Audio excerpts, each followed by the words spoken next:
O rosnado foi baixo, quase imperceptível. Apenas Clara, a esposa silenciosa e aparentemente frágil, ouviu. Não era de um cão, nem de um trovão distante. Era o som do mundo de Augusto Brandão, o homem mais poderoso da sala, desmoronando. Porque em sua mão, Clara, a mulher que ele havia desprezado publicamente por anos, segurava um segredo.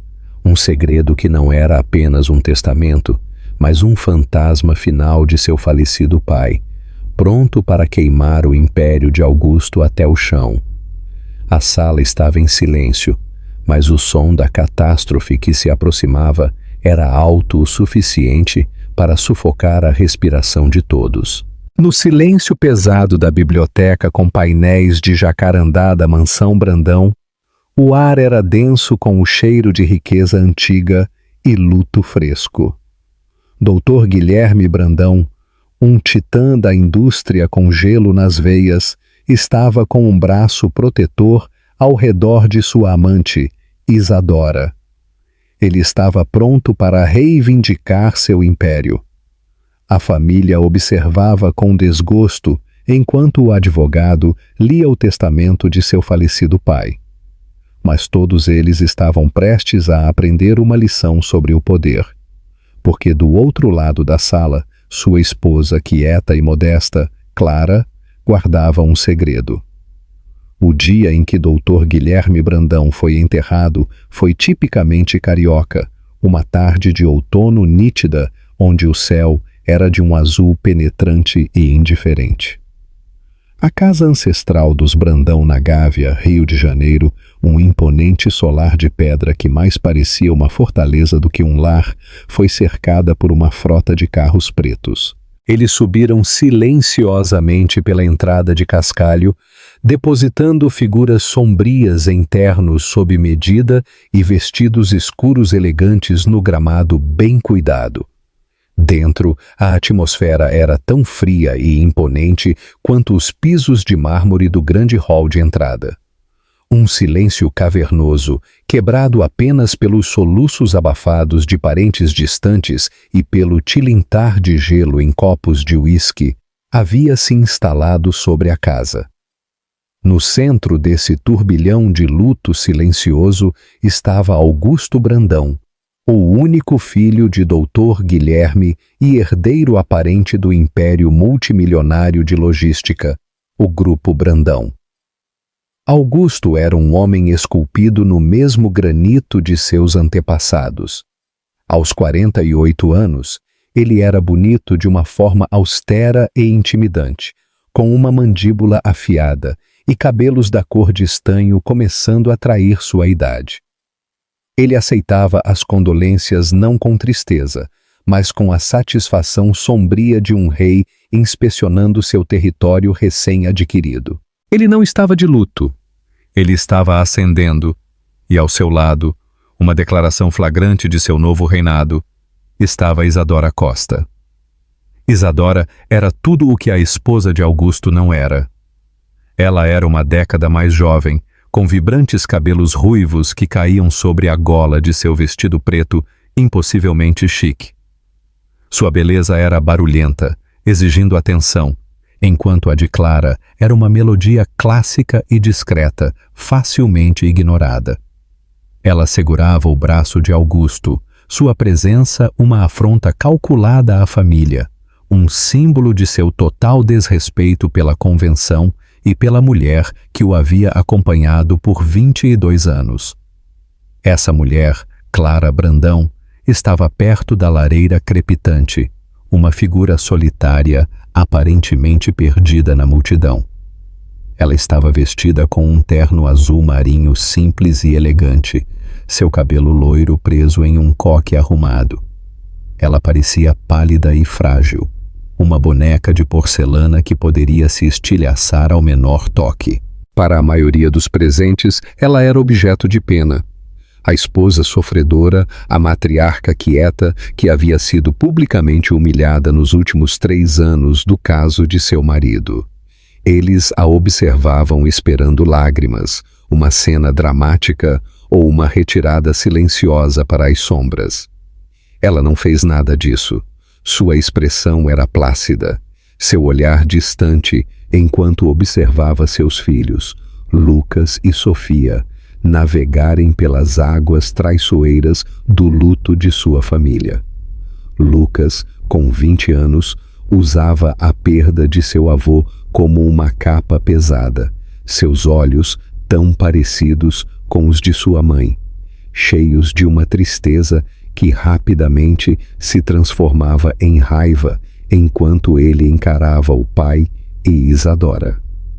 Sofia, de 18 anos e mais pragmática, mantinha uma fachada neutra, sua lealdade dividida entre o pai, que lhe proporcionava um estilo de vida luxuoso, e a mãe que ela amava.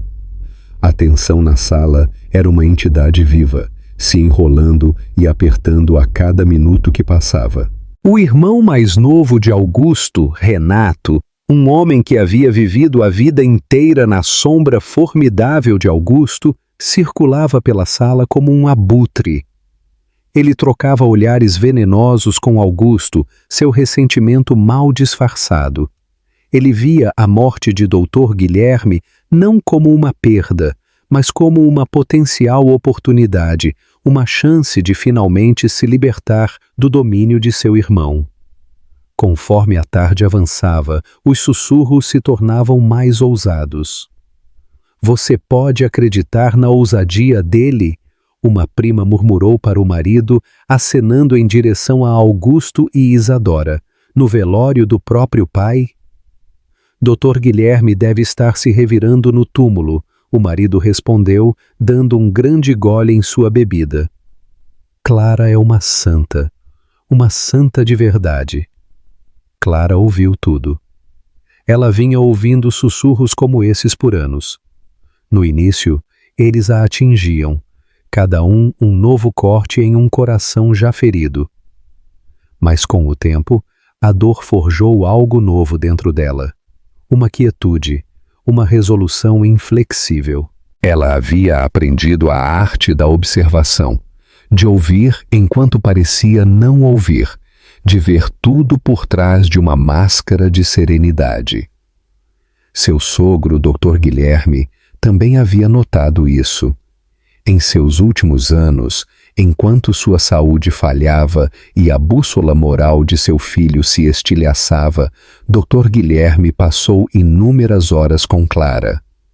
Eles se sentavam na biblioteca, a mesma sala onde o ato final deste drama se desenrolaria, e ele falava. Ele falava de seus arrependimentos, de seus medos pela empresa que ele havia construído do zero e de sua profunda decepção com Augusto. "Ele tem a ambição, Clara", Dr. Guilherme havia lhe dito há apenas alguns meses, sua voz um farfalhar frágil e de papel. "Mas ele não tem caráter. Ele vê as pessoas como ativos ou passivos, não como seres humanos. Um homem que não consegue honrar a própria família não pode ser confiado para honrar um legado." Foi durante essas conversas que a semente de um plano foi plantada, um plano desesperado e audacioso para salvar o legado dos Brandão do homem que deveria herdá-lo. O advogado da família, Dr. Noronha, do escritório de advocacia Cavalcante em Sodré, finalmente pigarreou, chamando a família imediata para a biblioteca. Ele era um homem corpulento de seus 60 e poucos anos, com um rosto que parecia permanentemente marcado com um olhar de gravidade cansada. "Se todos puderem, por favor, se sentar", ele anunciou, sua voz ecoando na sala estranhamente silenciosa. Foi o desejo explícito do Dr. Guilherme que o testamento fosse lido imediatamente após o serviço. Augusto guiou Isadora para uma poltrona de couro luxuosa perto da cabeceira da grande mesa de carvalho, um assento de honra, antes de tomar a cadeira na cabeceira para si, a cadeira de Dr. Guilherme. O simbolismo não foi perdido para ninguém. Renato bufou abertamente. Lucas olhou para o pai com puro desprezo, enquanto Sofia se mexia desconfortavelmente. Clara sentou-se do lado oposto da mesa, ao lado de seu filho. Ela colocou uma mão tranquilizadora no braço dele, seu toque uma promessa silenciosa. Seu coração batia freneticamente contra suas costelas, uma batida de tambor frenética contra o silêncio, mas seu rosto permaneceu uma máscara de tranquilidade. O Dr. Noronha ajeitou os óculos e tirou um grosso envelope de cor creme de sua pasta de couro. O selo de cera com o brasão da família Brandão já havia sido quebrado. Ele começou, segurando o documento. É o último testamento de Guilherme Santos Brandão, datado de 12 de janeiro de 2024. Augusto se inclinou para a frente, com um brilho predatório nos olhos. Era isso, o ápice do trabalho de sua vida, a transferência formal do poder. Ele olhou para Clara, um lampejo de algo, talvez pena ou condescendência, em sua expressão. Ele acreditava que sabia exatamente o que estava naquele testamento. Ele havia discutido isso com o pai inúmeras vezes ao longo dos anos.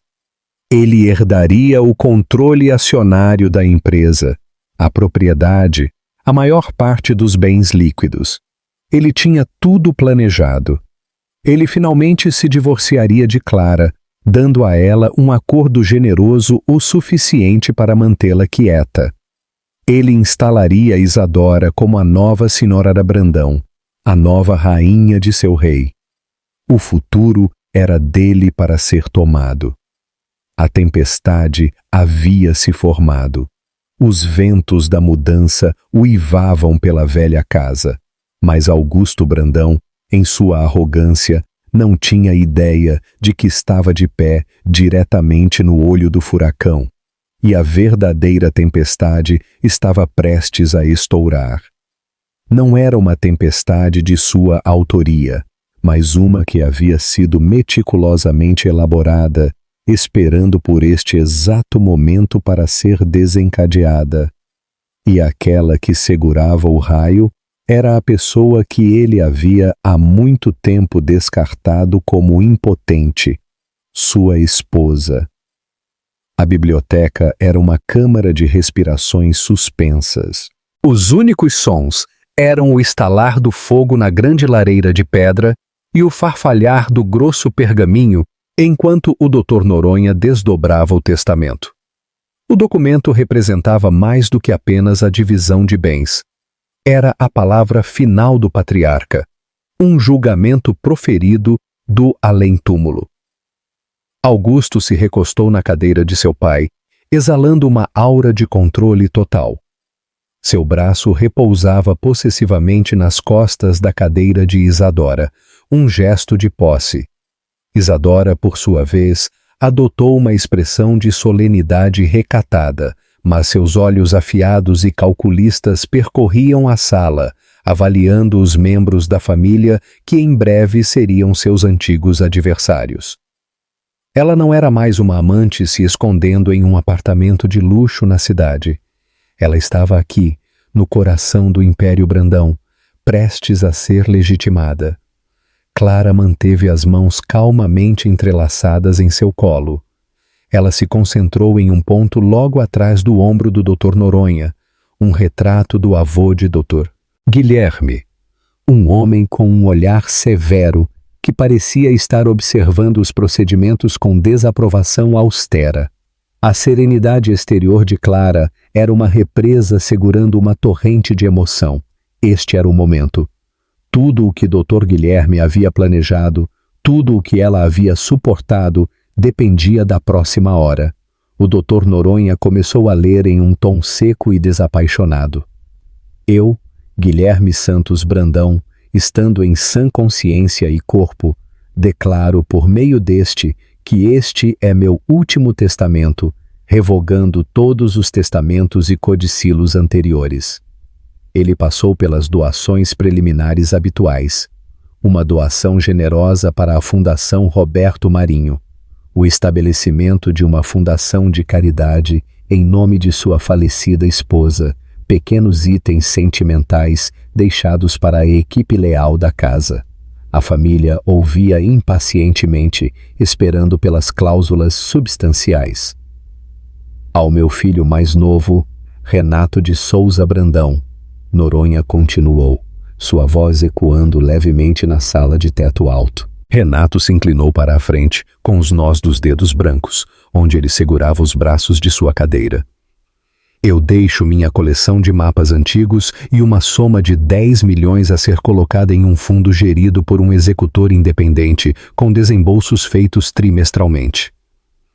O rosto de Renato caiu. 10 milhões era uma fortuna para a maioria, mas para um Brandão era um insulto.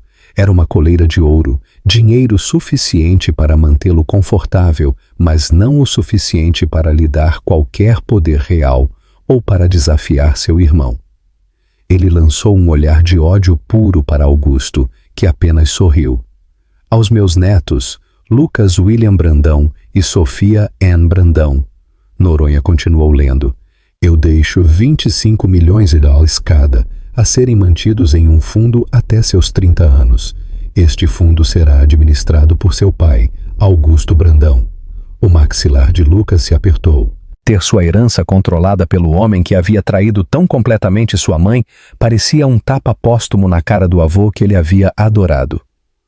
A reação de Sofia foi mais silenciosa, um lampejo de alívio pela segurança financeira misturado com desconforto. Então veio o evento principal. O Dr. Noronha parou, tomou um gole de água e olhou por cima dos óculos para Augusto. Ao meu amado filho, Augusto Miguel Brandão, eu deixo a totalidade do meu controle acionário no Grupo Brandão, constituindo 51% das ações com direito a voto da empresa. Também deixo a ele o restante dos meus bens líquidos, carteiras de ações e todas as propriedades, com exceção da propriedade da Gávea. Um suspiro coletivo percorreu a sala. Era exatamente o que Augusto esperava, mas a audácia ainda chocava os outros. Ele havia recebido poder absoluto. A empresa, a fortuna, era tudo dele. Ele agora não era apenas o CEO, mas o proprietário indiscutível. Um sorriso triunfante, quase cruel, brincou nos lábios de Augusto. Ele apertou o ombro de Isadora, uma confirmação silenciosa de sua vitória. Mas Noronha não havia terminado. Ele pigarreou novamente, com uma leve hesitação na voz enquanto lia a próxima cláusula. Além disso, é meu desejo prover para o contínuo conforto e segurança da senhora Isadora Costa. A sala mergulhou em um silêncio atordoado e horrorizado. A inclusão da amante no testamento era a humilhação final para Clara e a família. Renato parecia que ia passar mal. Lucas se levantou abruptamente, sua cadeira raspando ruidosamente no chão de madeira. "Mãe", ele começou, sua voz tremendo de raiva. "Não temos que ouvir isso." Clara colocou a mão no braço dele, sua firmeza surpreendente. "Sente-se, Lucas. Vamos ouvir tudo." Sua voz era quieta, mas carregava uma autoridade que o fez obedecer. Ele afundou de volta na cadeira, seu rosto uma máscara de fúria. Augusto, no entanto, parecia positivamente radiante. Isso era mais do que ele esperava. Seu pai não apenas aceitou sua escolha, mas a legitimou da maneira mais permanente possível. Noronha continuou lendo as palavras de Dr. Guilherme. Em reconhecimento à sua companhia ao meu filho Augusto, eu instruo minha propriedade a comprar e mobiliar uma residência para a senhora Isadora, não excedendo o valor de 5 milhões de reais. Além disso, eu deixo à senhora Isadora um estipêndio de 500 mil reais por ano pelo resto de sua vida natural, a ser desembolsado dos lucros do Grupo Brandão. A máscara de solenidade cuidadosamente construída de Isadora finalmente se quebrou. Um sorriso genuíno e radiante iluminou seu rosto. Era mais do que segurança. Era um bilhete permanente e não negociável para o mundo dos ultra-ricos. Ela estava financeiramente garantida para a vida toda, sua posição cimentada pelo próprio patriarca, cuja família ela havia ajudado a fraturar. Ela se virou para Augusto e apertou a mão dele, com os olhos brilhando de lágrimas de alegria. Finalmente o doutor Noronha se virou para a última cláusula significativa. E para minha nora, Clara Maria Brandão. Todos se inclinaram. O que a esposa leal e humilhada receberia? Uma ninharia, uma honra vazia? Eu deixo a propriedade da Gávea e todo o seu conteúdo para ser dela, de forma total. Eu também instruo minha propriedade a lhe fornecer uma mesada vitalícia de R$ 1 milhão por ano, para garantir que ela possa continuar a viver no conforto ao qual está acostumada. Na superfície, era um acordo generoso, mas no contexto dos bilhões que Augusto acabara de herdar, era uma gaiola de ouro. Definia seu papel: a viúva, a rainha-mãe aposentada, deixada para viver seus dias na velha casa, enquanto o novo rei e sua consorte governavam o império. Era um prêmio de consolação, uma maneira elegante de tirá-la do caminho. O Dr. Noronha dobrou o documento. Isso conclui a leitura do testamento. O silêncio que se seguiu foi pesado e sufocante. Foi quebrado por Augusto, que se levantou, sua presença dominando a sala. Ele olhou para sua família, sua expressão uma mistura de triunfo e magnanimidade. O vencedor agora podia se dar ao luxo de ser gracioso. Augusto inspecionou a sala, seu olhar se demorando por um momento em cada rosto atordoado e ressentido. Ele viu a fúria nos olhos de seu irmão, o orgulho ferido nos de seu filho e a expressão vazia e ilegível no rosto de sua esposa. Ele interpretou seu silêncio como choque, como a dolorosa aceitação de sua nova realidade diminuída. Ele sentiu uma pontada de algo que se assemelhava à culpa, mas rapidamente a rotulou como pena. Eu sei que este é um dia difícil para todos nós. Ele começou, sua voz suave e autoritária, a voz de um CEO se dirigindo ao seu conselho após uma aquisição bem-sucedida, mas impiedosa. Meu pai foi um homem formidável, e suas decisões foram suas. Ele construiu um império, e seu desejo mais profundo era vê-lo continuar a prosperar, a permanecer forte e unificado. Ele fez uma pausa, deixando a hipocrisia da palavra unificado pairar no ar. Seus olhos encontraram Isadora, que o olhava com pura adoração. Ele estendeu a mão e pegou a dela, puxando-a para ficar ao seu lado. Meu pai também entendeu a importância da felicidade pessoal.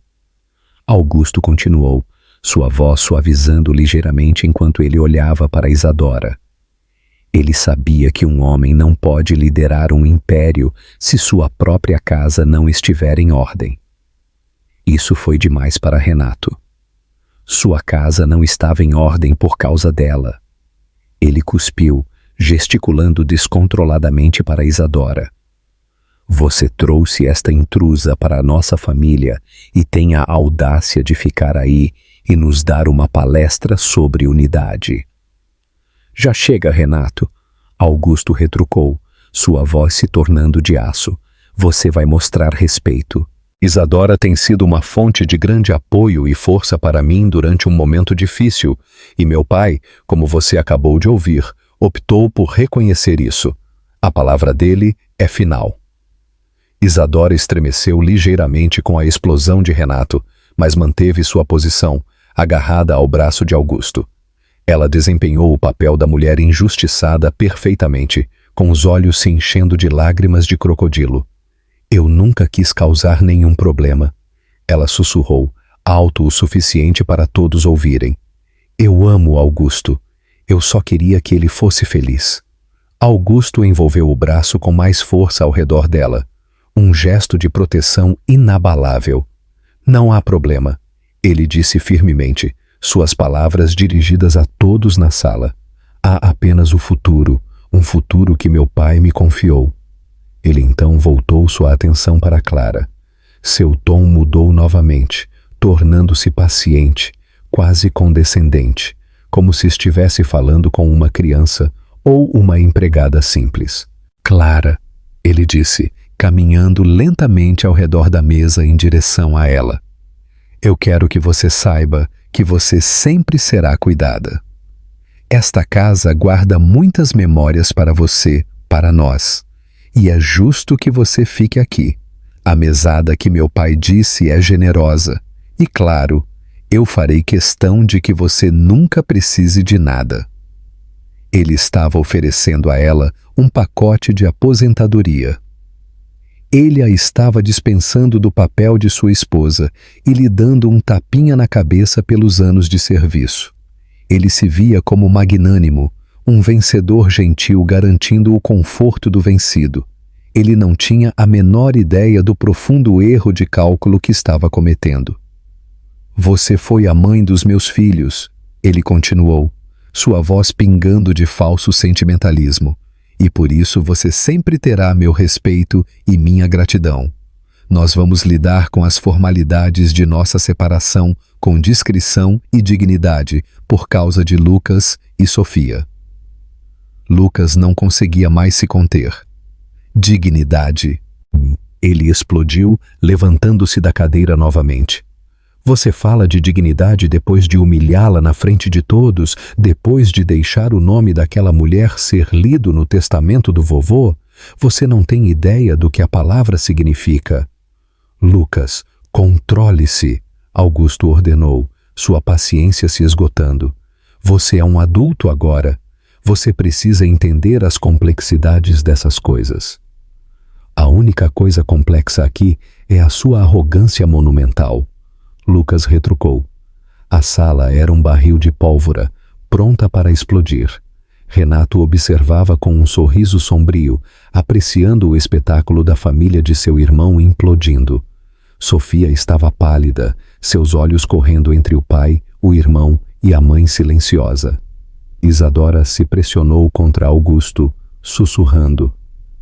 Não deixe eles falarem com você assim, querido. Augusto levantou a mão, silenciando a sala mais uma vez. Isso não é um debate, é uma declaração de fato. O testamento foi lido, as decisões foram tomadas. Todos nós aprenderemos a viver com elas. Ele deu a Isadora um sorriso tranquilizador. Isadora fará parte da minha vida e, portanto, parte desta família. Quanto mais cedo todos vocês aceitarem isso, melhor. Ele realmente acreditava que havia acabado. Ele havia vencido. A empresa era dele. Sua amante estava provida e sua esposa inconveniente estava sendo cuidadosamente aposentada.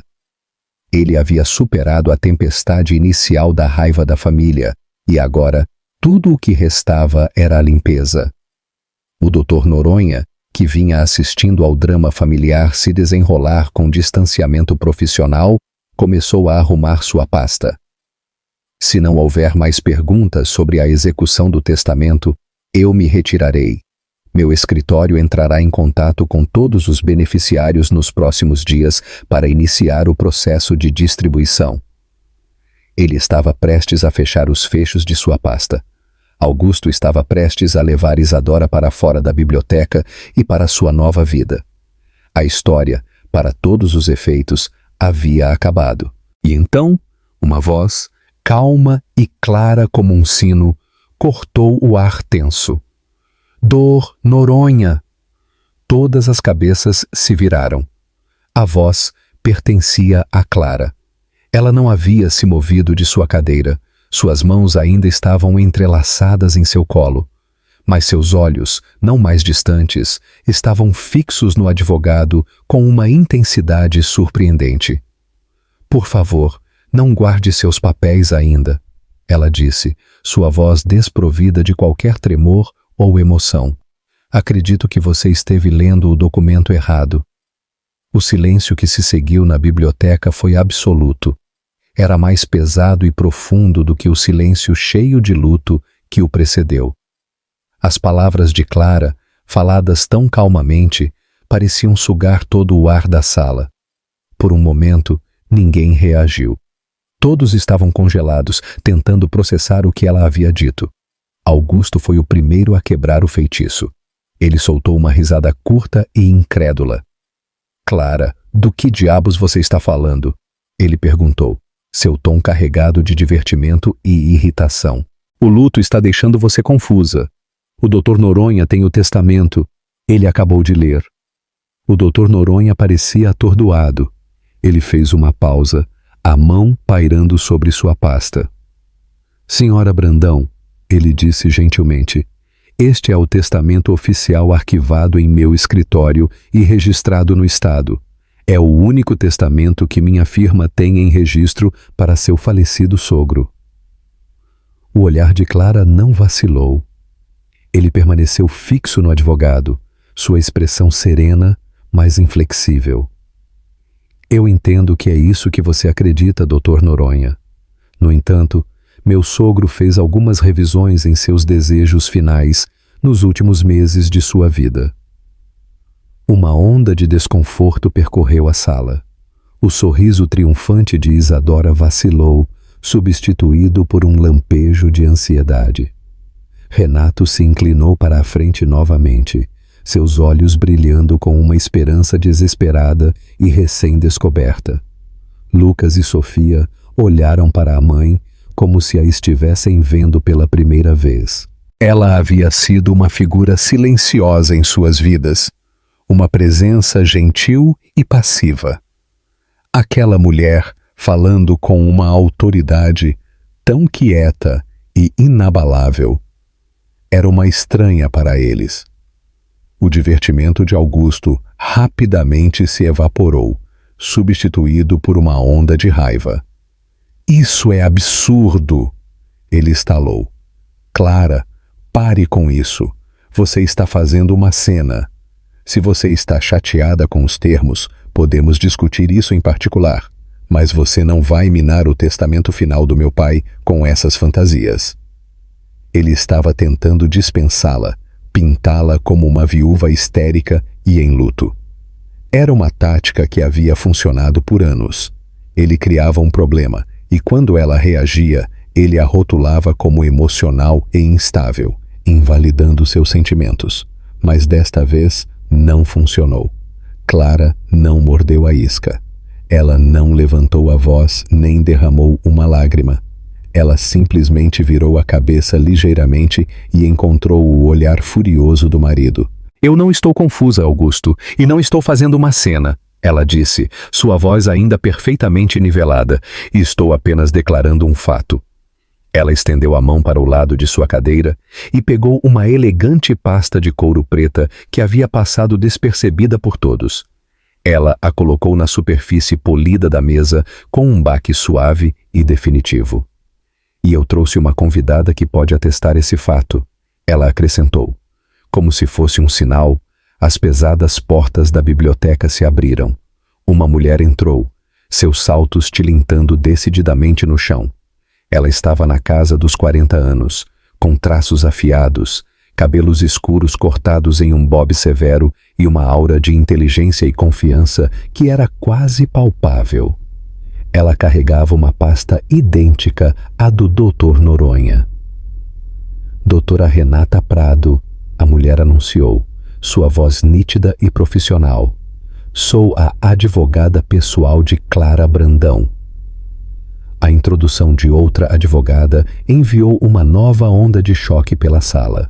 Clara tinha sua própria advogada? Desde quando? Augusto olhou para a doutora Renata, depois de volta para a esposa, sua mente correndo. Isso não era uma explosão espontânea de luto. Era uma manobra planejada e coordenada. Um nó de pavor começou a se formar no estômago dele. A doutora Renata caminhou até a mesa e ficou atrás da cadeira de Clara, uma sentinela silenciosa. Ela colocou sua pasta na mesa ao lado da pasta de Clara. Clara deslizou a pasta pela mesa em direção a um atordoado Dr. Noronha. Dentro você encontrará o verdadeiro Último Testamento de Guilherme Santos Brandão, ela explicou. Ele é datado de 28 de junho deste ano. Isso, eu acredito, anula o documento que você leu de janeiro. O Dr. Noronha olhou para a pasta como se fosse uma cobra venenosa. Ele era uma criatura de processo e protocolo. Um documento inesperado produzido de forma tão dramática era uma afronta ao seu mundo ordenado. Isso é altamente irregular, Sra. Brandão, ele gaguejou. A vida é muitas vezes irregular, Dr. Noronha, Clara respondeu friamente. Por favor, abra-o. Com as mãos trêmulas, Noronha abriu o zíper da pasta. Dentro havia um único envelope grosso feito do mesmo pergaminho de cor creme do Primeiro Testamento. Este, no entanto, estava selado com um selo de cera azul escuro, também com o brasão dos Brandão. Augusto deu um passo à frente. Eu proíbo isso, ele trovejou. Isso é uma farsa. Meu pai estava doente em seus últimos meses. Ela obviamente se aproveitou dele, coagiu-o a assinar algo quando ele não estava em sã consciência. A doutora Renata falou pela primeira vez desde que entrou. Posso assegurar-lhe, Sr. Brandão, que seu pai estava perfeitamente lúcido e em sã consciência quando executou este testamento. Temos uma declaração assinada de seu médico principal, Dr. Peterson, para esse efeito. Também temos filmagem da cerimônia de assinatura, caso você queira contestá-lo. O documento foi assinado na presença de mim mesma, do Dr. Peterson e de duas testemunhas independentes, um juiz estadual e um sócio da minha firma. Ele foi autenticado e é legalmente à prova de falhas. Cada palavra era um golpe de martelo, desmantelando sistematicamente as objeções de Augusto. O vídeo. Um juiz. O próprio médico de seu pai. O nível de planejamento era impressionante. Isso não era apenas um desafio. Era uma emboscada. Isadora agarrou o braço de Augusto com os nós dos dedos brancos. Augusto, faça alguma coisa. Ela sussurrou, sua voz tremendo de pânico. Você não pode deixar ela fazer isso. Mas o que ele poderia fazer? Ele estava encurralado. Protestar mais só o faria parecer fraco e tolo. As engrenagens já estavam em movimento.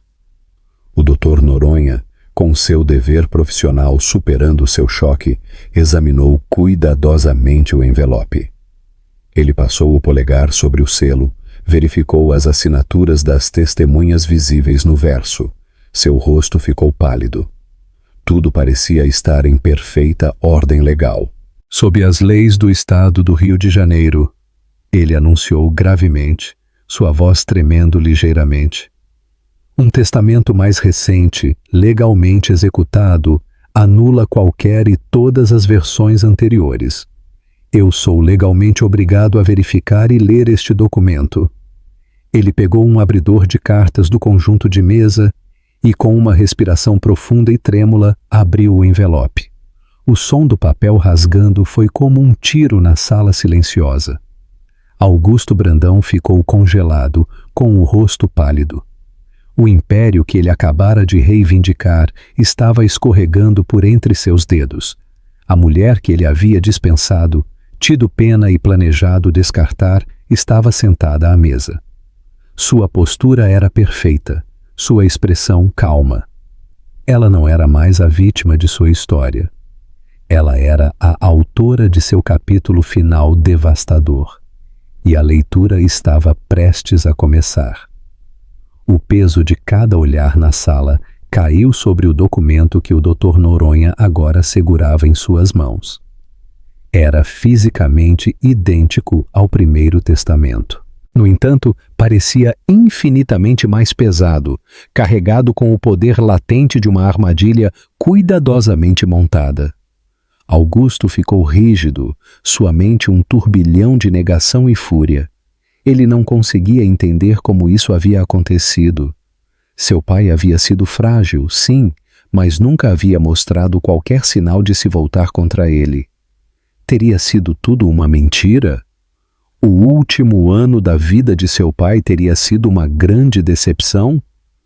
Clara observou o marido, um lampejo de algo ilegível em seus olhos.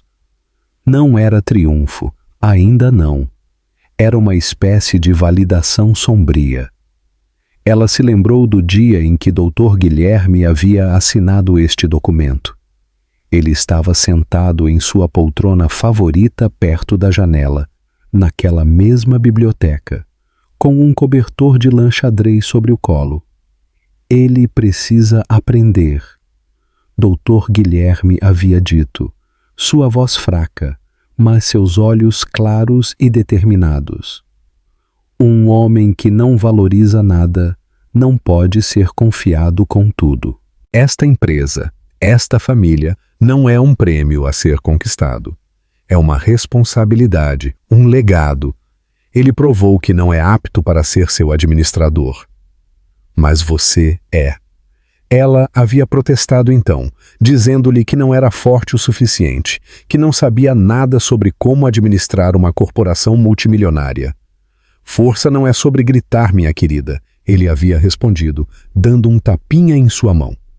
É sobre resistência, é sobre saber quando ficar em silêncio e quando falar. Você tem mais força em seu mindinho do que Augusto tem em todo o corpo. Você só não teve um motivo para usá-la ainda. Agora, esse motivo estava aqui. Ela respirou fundo, preparando-se para a explosão que viria. O Dr. Noronha, tendo confirmado a autenticidade do documento com um aceno sombrio para a doutora Renata, começou a ler. Sua voz, que antes era tão firme e monótona, agora carregava uma nota de descrença.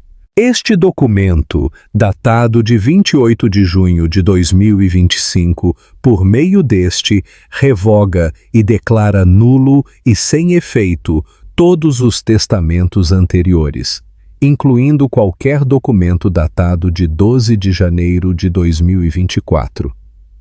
Ele pigarreou e prosseguiu. As doações iniciais para caridade e funcionários permaneceram praticamente as mesmas, com pequenos ajustes nos valores. Mas então ele chegou às cláusulas relativas à família. Ao meu filho mais novo, Renato de Souza Brandão, Noronha leu, seus olhos se arregalando ligeiramente. Eu deixo minha coleção de mapas antigos e uma soma de 20 milhões de reais, livres de qualquer fundo, juntamente com o meu apartamento em Ipanema. Renato, que havia se encolhido em sua cadeira, preparando-se para mais uma decepção, se endireitou. 20 milhões. Sem fundo. O apartamento. Era uma melhoria significativa. Uma mensagem clara de seu pai. Ele olhou do testamento para Clara, com um respeito crescente e uma dose saudável de medo em seus olhos. Aos meus netos, Lucas William Brandão e Sofia Ann Brandão, Noronha continuou, eu deixo 30 milhões de reais cada. Esses fundos devem ser colocados em um fundo, cujo único administrador será sua mãe, Clara Maria Brandão. A cabeça de Lucas se levantou. Sua herança não estava mais sob o controle de seu pai. Estava protegida, segura com sua mãe. Uma onda de alívio o inundou, tão potente que quase o fez cair de joelhos. Ele olhou para a mãe com admiração. Sofia também parecia relaxar, o conflito em sua expressão se desfazendo. Seu futuro estava seguro, e era sua mãe, a pessoa em quem ela confiava implicitamente, quem segurava as chaves. O rosto de Augusto era uma máscara de fúria estrondosa. A herança de seus filhos, o pagamento de seu irmão, tudo havia sido alterado, aumentado e removido de sua esfera de influência. Ele estava sendo sistematicamente isolado. Então, o Dr. Noronha chegou à cláusula sobre Isadora Costa. Ele hesitou por um momento, então leu as palavras que ditavam com clareza e frieza. Todas as provisões feitas em qualquer documento anterior para uma senhora Isadora Costa são por meio deste revogadas em sua totalidade. É meu decreto final e inegociável que ela não receberá nada de minha propriedade. Sua influência sobre meu filho provou ser prejudicial à estabilidade de minha família e à reputação de minha empresa. Ela deve desocupar qualquer propriedade pertencente à propriedade Brandão ou ao Grupo Brandão dentro de 48 horas após esta leitura. Isadora soltou um pequeno e sufocado suspiro. Seu rosto, que havia ficado ruborizado com a vitória apenas alguns minutos antes, agora estava de um branco giz fantasmagórico. Nada. Não apenas a perda de um estipêndio futuro, mas uma anulação completa e total. A casa, o dinheiro, a legitimidade, tudo se foi. Ela seria expulsa, rotulada como uma influência prejudicial no registro oficial. Seus olhos se voltaram para Augusto, suplicantes, desesperados. Mas Augusto não estava olhando para ela. Ele estava olhando para o testamento, seu corpo inteiro tremendo com uma raiva que ameaçava explodir. E então veio o golpe de mestre, a cláusula que faria o mundo de Augusto Brandão desabar ao seu redor. O Dr. Noronha respirou fundo, como se estivesse se preparando para o impacto. E finalmente ao meu filho, Augusto Miguel Brandão. Ele leu, sua voz mal sendo um sussurro. Pensei muito sobre o seu futuro e o futuro da empresa que dediquei minha vida a construir. Eu não lhe deixo meu controle acionário no Grupo Brandão. Noronha leu as palavras que caíam como pedras na poça silenciosa da sala. Augusto cambaleou. Um som gutural e sufocado escapou de sua garganta. Não era dele.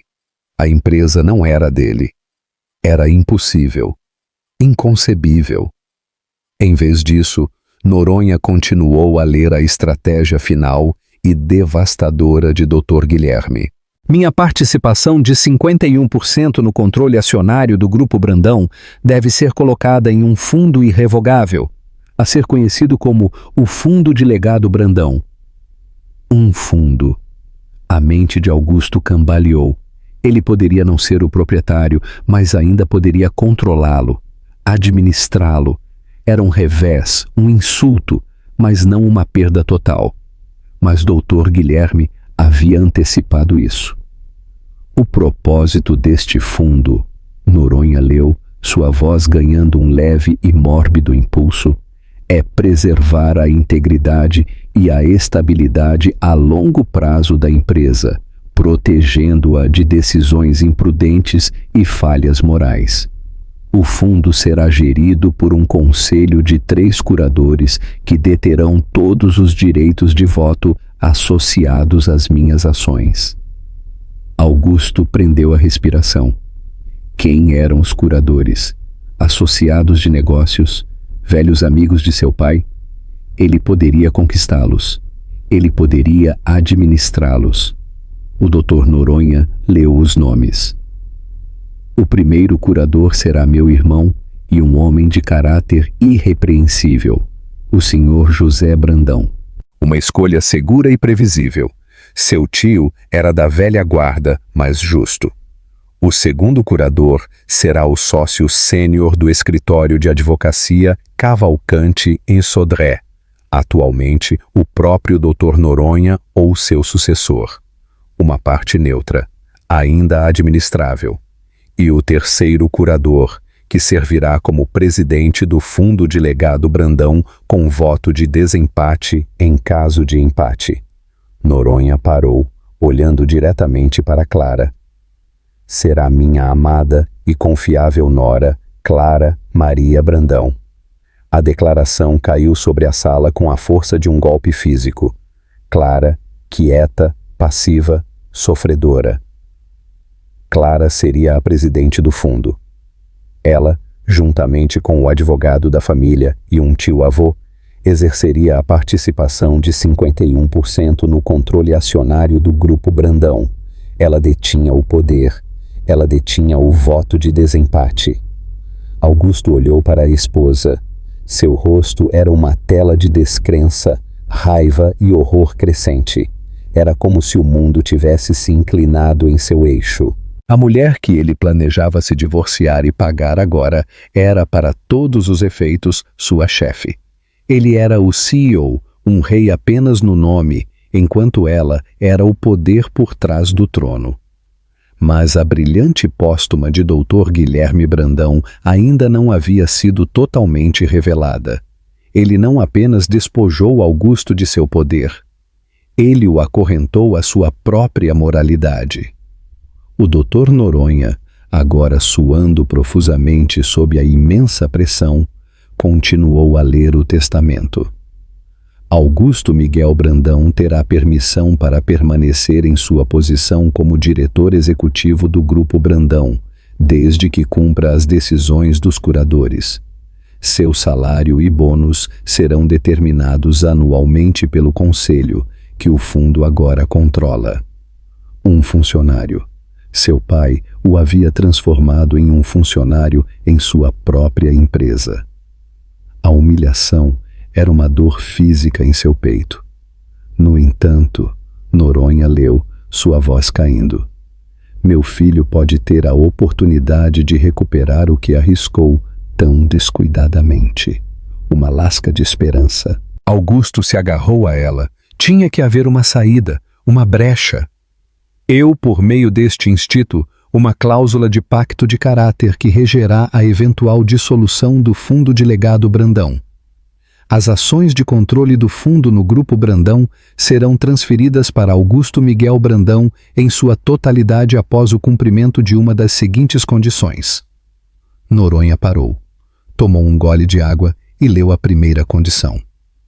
Primeiro, que ele permaneça fielmente casado com sua esposa, Clara Maria Brandão, por um período não inferior a 10 anos consecutivos a partir da data desta leitura. A determinação de sua fidelidade será deixada à exclusiva discrição da presidente do fundo, Clara Brandão. A audácia disso era de tirar o fôlego. Não era apenas uma cláusula de moralidade, era uma sentença de prisão. Ele estava acorrentado à própria mulher que ele planejava deixar, com ela como sua juíza e júri pessoal. Um divórcio significaria o fim de suas ambições. Infidelidade, se ela assim o julgasse, significaria o mesmo. A ironia era tão densa, tão cruel, que era quase poética. Ele olhou para Clara, que encontrou seu olhar sem vacilar. Sua expressão calma era mais aterrorizante do que qualquer explosão poderia ter sido. Ele viu agora que sua quietude não havia sido fraqueza. Havia sido um crisol, forjando uma força que ele nunca soube que ela possuía. Ou dois. Noronha continuou lendo o prego final no caixão de Augusto. No caso de Clara Maria Brandão optar por pedir o divórcio, ou no caso de sua morte, as ações detidas pelo fundo não passarão para Augusto. Em vez disso, elas serão divididas igualmente entre meus netos, Lucas e Sofia, para serem dadas a eles em seus 30 anos.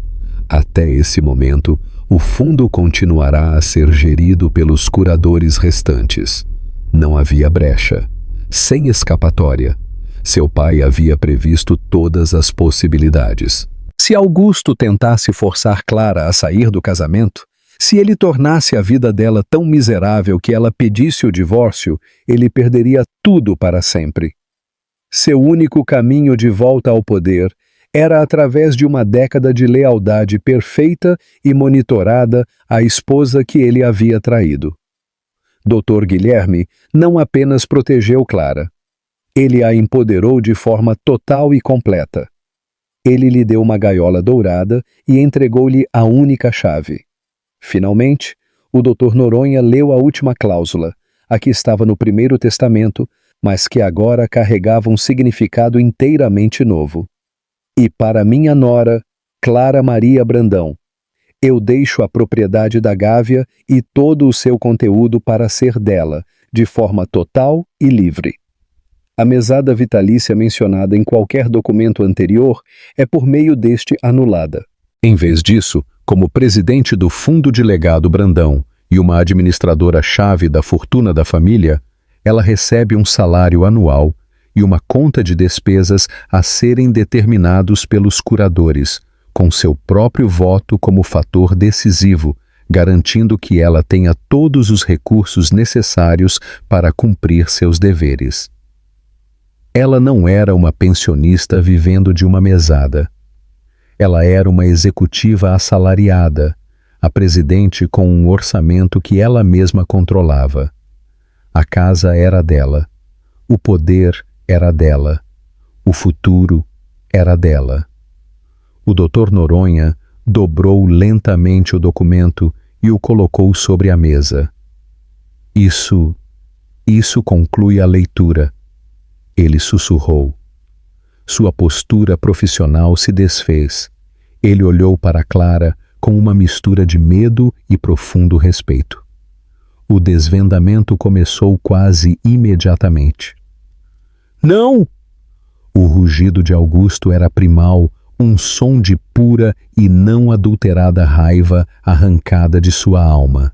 Ele se lançou sobre a mesa, não em Clara, mas no próprio testamento, como se ao destruir o papel, ele pudesse destruir as palavras escritas nele. A doutora Renata e Renato reagiram instantaneamente, agarrando seus braços e contendo-o. Isso é uma mentira, uma falsificação! Augusto berrou, seu rosto roxo de fúria, as veias salientes em seu pescoço. Ela o envenenou. Ela torceu a mente dele contra mim. Isadora, vendo seu futuro inteiro evaporar em fumaça, explodiu em soluços histéricos. Augusto, diga a eles que não é verdade. Ela choramingou, agarrada ao braço contido dele. Você prometeu que cuidaria de mim. Você prometeu. Augusto, em sua raiva cega, se virou para ela. Os últimos vestígios de sua afeição haviam sido incinerados pela perda de seu império. Em sua mente, ela não era mais um símbolo de sua liberdade e felicidade, mas a própria causa de sua ruína. Você! Ele rosnou, empurrando-a com tanta força que ela tropeçou e caiu no chão. Isso é culpa sua. Se não fosse por você, nada disso teria acontecido. Saia! Saia da minha frente! Isadora olhou para ele, seu rosto uma bagunça de lágrimas e descrença. O homem que a havia protegido, que a havia chamado de sua rainha apenas minutos atrás, agora a olhava com nada além de desprezo. A ilusão de seu amor se estilhaçou em um instante, revelando a realidade transacional e egoísta por baixo. Renato assistiu a tudo isso com um sorriso sombrio e satisfeito. Seu irmão, o titã, o rei, estava quebrado. Ele havia sido derrubado não por um colapso do mercado ou um rival corporativo, mas pela esposa quieta que ele havia desprezado. Lucas e Sofia correram para o lado de sua mãe, não para confortá-la, mas para ficar com ela. Eles a olharam agora com uma nova compreensão, vendo não uma vítima, mas uma estrategista, uma sobrevivente que havia jogado um jogo longo e paciente e vencido com uma vitória absoluta. Clara finalmente se levantou. Ela caminhou calmamente ao redor da mesa, passando por seu marido furioso e pela amante chorando e descartada no chão. Ela pegou o testamento, o verdadeiro testamento, e o entregou à sua advogada, a doutora Renata. Ela então encarou Augusto.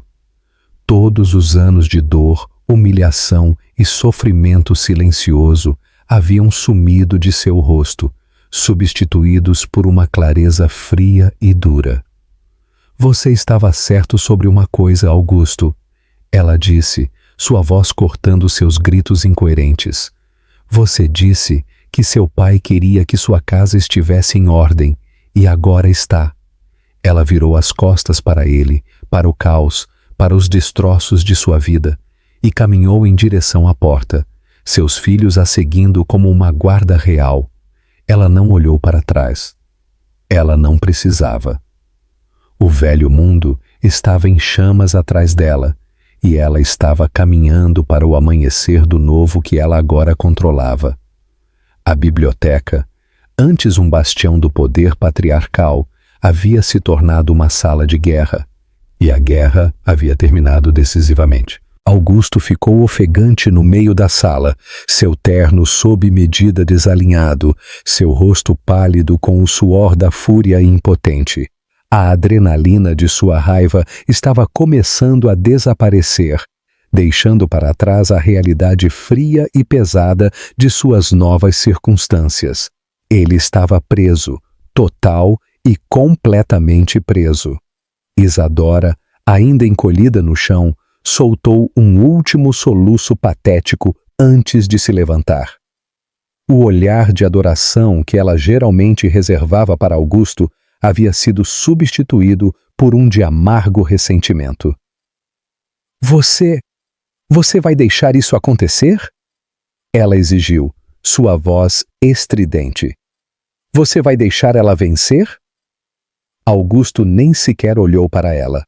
Seu olhar estava fixo na porta por onde Clara havia desaparecido. Saia, Isadora, ele disse, sua voz um rosnado baixo e perigoso. O testamento foi claro, 48 horas. Eu sugiro que você comece a fazer as malas. Mas nossos planos, ela gaguejou. O divórcio, o casamento. Você disse que me amava. Ele finalmente se virou para encará-la, e o olhar em seus olhos a fez dar um passo para trás. Era um olhar de pura e não adulterada aversão. Amor? Ele zombou. Olha o que o seu amor me custou. Minha empresa, minha herança, minha liberdade. Você era um passivo, e meu pai viu isso mesmo quando eu não vi. Agora saia desta casa antes que eu mande você ser expulsa. A crueldade era absoluta. Com seu poder ido, sua afeição por ela, construída sobre a base desse poder, havia desaparecido com ele. Isadora o encarou por um longo momento, a última lasca de esperança morrendo em seus olhos. Ela o viu claramente pela primeira vez. Não um protetor poderoso, mas um homem egoísta e fraco que acabara de perder tudo. Sem outra palavra, ela se virou e fugiu da sala, seus soluços ecoando pelo longo corredor. Renato, sempre o oportunista, deu um tapinha no ombro do irmão com uma simpatia fingida. Má sorte, irmão, ele disse, um largo sorriso se espalhando por seu rosto. Parece que você terá que aprender a ser um marido fiel, afinal. Quem diria? Se precisar de alguma dica, pode perguntar. Ele riu e se afastou, indo para o bar para se servir de uma bebida comemorativa. Deixado sozinho na biblioteca silenciosa, Augusto finalmente desabou na cadeira, a cadeira de seu pai que não era mais dele. Ele colocou a cabeça entre as mãos, o peso total de sua situação desabando sobre ele. 10 anos. 10 anos de comportamento perfeito, tudo sob o olhar atento da mulher que ele havia humilhado. Era uma sentença de prisão perpétua. Enquanto isso, Clara havia se retirado para o solárium na parte de trás da casa, uma sala clara com paredes de vidro cheia de orquídeas que Dr. Guilherme havia cultivado com carinho. Lucas e Sofia estavam com ela, seu choque inicial dando lugar a uma enxurrada de perguntas e a um profundo respeito recém-descoberto. Mãe, como? Lucas perguntou, sua voz cheia de admiração. Como você e o vovô fizeram tudo isso sem que nenhum de nós soubesse? Clara afundou em uma poltrona de vime, o primeiro sinal de cansaço aparecendo em seu rosto agora que a batalha havia sido vencida. Seu avô era um homem muito brilhante, ela disse suavemente. Ele viu no que Augusto estava se tornando. Ele tinha medo de que ele destruísse a empresa, desperdiçasse o legado. Ele não fez isso para punir seu pai, Lucas. Ele fez isso para salvá-lo de si mesmo e para nos proteger. Então o que acontece agora? Sofia perguntou sentada ao lado dela, sua voz atipicamente contida. Você realmente está no comando de tudo? Clara olhou para a filha, depois para o filho. Ela viu o medo e a incerteza em seus olhos. O fundo está no comando, ela corrigiu gentilmente. Eu sou apenas a administradora da maneira que seu avô queria. Nada tem que mudar para vocês. Seus futuros estão seguros. Isso era a coisa mais importante para ele. Ela estendeu a mão e pegou as mãos dos dois. Seu pai terá uma escolha a fazer. Ele pode passar os próximos 10 anos lutando contra mim, me odiando e tornando todas as nossas vidas miseráveis. Ou ele pode tentar recuperar o respeito que perdeu. Ele pode tentar se tornar o homem que seu pai sempre quis que ele fosse. Ela fez uma pausa, com um olhar triste e conhecedor em seus olhos. Eu espero que ele escolha o segundo, mas estou preparada para qualquer um dos dois. Nesse momento, Lucas e Sofia não viram sua mãe quieta e gentil. Eles viram uma rainha. Ela havia suportado uma traição pública e dolorosa, não com histeria ou vingança, mas com dignidade silenciosa, imensa paciência e uma estratégia brilhantemente executada. Ela não apenas sobreviveu à tempestade, ela a controlou. Os dias que se seguiram foram um terremoto silencioso, reordenando toda a paisagem da família Brandão. Isadora Costa desapareceu sem deixar vestígios, seu nome se tornando um sussurro de advertência em seus círculos sociais. Renato, cheio de sua nova fortuna, começou a fazer planos para iniciar sua própria empresa de capital de risco, finalmente livre da sombra de seu irmão. E Augusto foi trabalhar. Ele apareceu no escritório do Grupo Brandão, seu rosto uma máscara sombria. Ele se sentou na cadeira do CEO, mas o poder havia sumido. Cada decisão importante tinha que ser aprovada pelo fundo, o que significava que tinha que ser aprovada por Clara.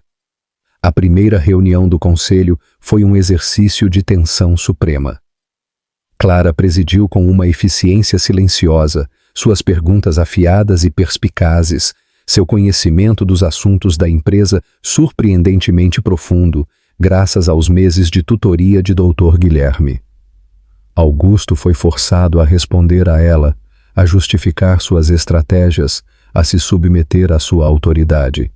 Foi a humilhação mais profunda que ele já conheceu. Ele voltou para casa naquela noite, para a propriedade da Gávea, a propriedade de Clara. Ele a encontrou na biblioteca, lendo um relatório financeiro. Ela levantou os olhos quando ele entrou, sua expressão neutra. O ar entre eles era denso com palavras não ditas, com anos de história e um futuro que era um vasto território incerto. Ele não sabia se conseguiria. 10 anos disso, uma década de penitência. Mas enquanto ele a olhava, realmente a olhava, pela primeira vez em muito tempo, ele não via apenas a mulher que o havia superado. Ele via a mãe de seus filhos. Ele via a mulher em quem seu brilhante e formidável pai havia confiado todo o seu legado. E pela primeira vez, um lampejo de algo diferente de raiva entrou em seu coração. Um sentimento de respeito aterrorizante, humilhante e totalmente indesejado. O caminho à frente era longo, mas era o único que lhe restava. O verdadeiro testamento havia sido lido e seu julgamento estava apenas começando. E assim, a casa dos Brandão não foi destruída, mas renasceu. Foi forjada novamente no crisol da traição e reconstruída sobre a força silenciosa de uma mulher que todos subestimaram. Clara Brandão provou que o verdadeiro poder não é sobre gritar dos telhados ou ostentar seu domínio. É sobre paciência, inteligência e a vontade inquebrável de proteger o que você ama. Augusto foi deixado com uma escolha: lutar contra sua gaiola dourada ou iniciar a longa e árdua jornada de recuperar sua honra, sua família e a si mesmo. É um lembrete forte de que, às vezes, o movimento mais poderoso no tabuleiro de xadrez é aquele que ninguém vê você planejando. O que você acha? O testamento de Dr. Guilherme foi um ato de justiça perfeita ou uma forma cruel de vingança? Você teria feito o que Clara fez?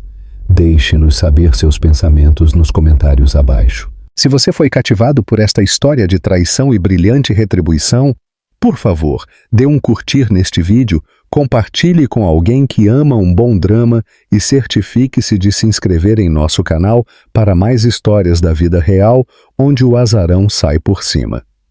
Clique no sininho de notificação para que você nunca perca uma atualização.